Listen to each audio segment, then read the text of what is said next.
Okay, this is Alec Pierce, and this is my ME305 project. Here there's an LCD screen that updates depending on which button is being pressed, if there's going to be a note played, or if you're holding the button down too long. If you hold down the button too long, there is a motor in here, a DC motor that will start spinning and will vibrate the guitar to let you know that you need to play a note. Here is a buzzer that will buzz and play different notes. Here's a strum bar that is connected to an interrupt pin that will play notes. Here is a custom soldered keypad. So there's my keypad, here's my LCD, here's my motor, and here in the top there is a photoresistor that will collect the light, and if the light is low enough it will turn on the lights behind these buttons. So if I play a note here, you can see it says red pressed, or blue pressed, or green, yellow, green, or orange.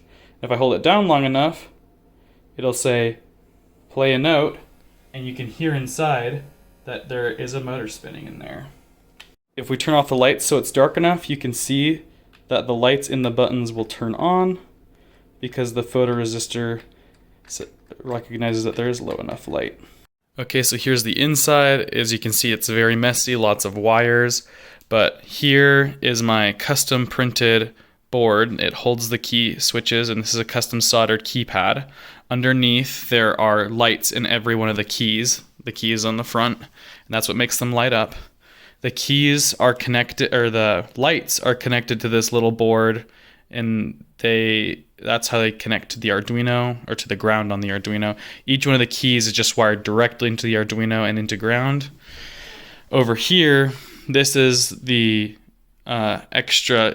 I use this thing to power more volts to the motor right here, and this battery supplies the extra voltage, the 9 volts, that this converts it to 5 volts.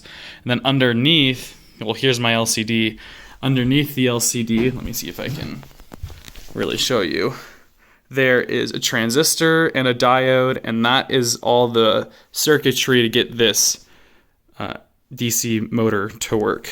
And then also the LCD screen plugs into this, and that plugs into the converter that plugs into the Arduino.